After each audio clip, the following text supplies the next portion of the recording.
अस्सलाम वालेकुम। मोहम्मद सिद्दीक मिठवर बाबा हाला मौजू हमद। अल्लाह अज़ीम कदीम रिज़्क़ ॾींदड़ करीम ज़ात अलाह जी आहे। अल्लाह हर शइ ते वस वारो आहे, बख़्शणहार महिरबान आहे। अल्लाह तइज़ीम जे लाइक़ु आहे। अल्लाह अज़ीम कदीम रिज़्क़ ॾींदड़ करीम ज़ात अलाह जी आहे। अल्लाह हर शइ ते वस वारो आहे, बख़्शणहार महिरबान आहे। अल्लाह तइज़ीम जे लाइक़ु आहे। आसमान में ज़मीन में जेका बि शइ आहे सा अल्लाह जी साराह करे थी। आसमान में ज़मीन में जेका बि शइ आहे सा अल्लाह जी साराह करे थी। इहो ई ग़ालिब हिकमत वारो आहे। अल्लाह रहम कंदड़ आहे। अल्लाह अज़ीम कदीम रिज़्क़ ॾींदड़ करीम ज़ात अलाह जी आहे। अल्लाह हर शइ ते वस वारो आहे, बख़्शणहार महिरबान आहे। अल्लाह तइज़ीम जे लाइक़ु आहे।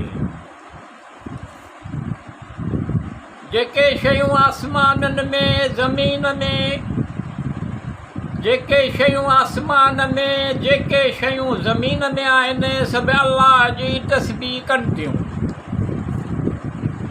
जेके शयूं आसमाननि में जेके शयूं ज़मीन में आहिनि सभु अल्लाह जी तस्बीह कनि थियूं।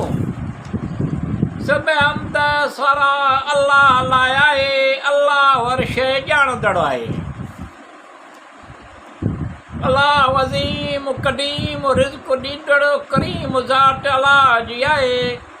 अल्लाह हर शइ ते वस वारो आहे, बख़्शणहार महिरबान आहे। अल्लाह तइज़ीम जे लाइक़ु आहे। जितां गुमान बि कोन्हे, जितां गुमान बि कोन हो, जितां गुमान बि हो पर अञा ताईं उतां इहा भलाई। जितां गुमान बि कोन हो, जितां गुमान बि हो पर अञा ताईं इहा भलाई। ख़्वाहिश मतिलबु नेक मक़सद हासिलु कोन थियो आहे।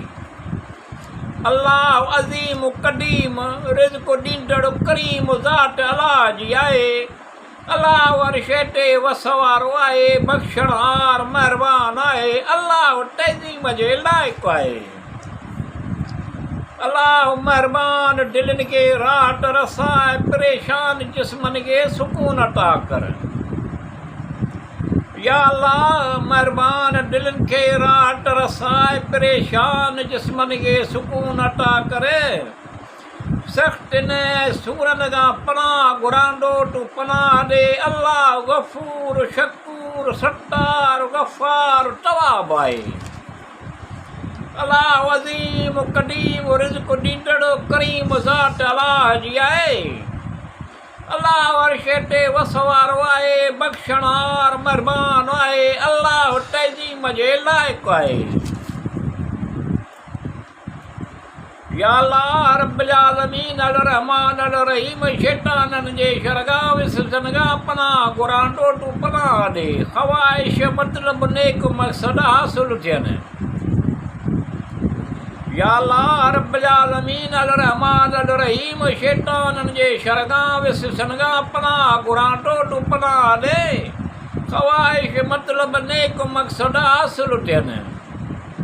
मिठूअ जूं आस में तूं पुॼाए, सभु कम आसान कर थियनि। सभिनी कमनि में आसानी अता कर। नेमतूं रहमतूं अता कर। खुशहाल खुशहाली अता कर। सिहत तंदुरुस्ती नेमत हज़ार अता कर। अल्लाह बरकत वारो आहे, रहम करम कर। अल्लाह रहीम रब करीम आहे। अल्लाह अज़ीम कदीम रिज़्क़ ॾींदड़ करीम ज़ात अलाह जी आहे। अल्लाह हर शइ ते वस वारो आहे, बख़्शणहार महिरबान आहे। अल्लाह तइज़ीम जे लाइक़ु आहे।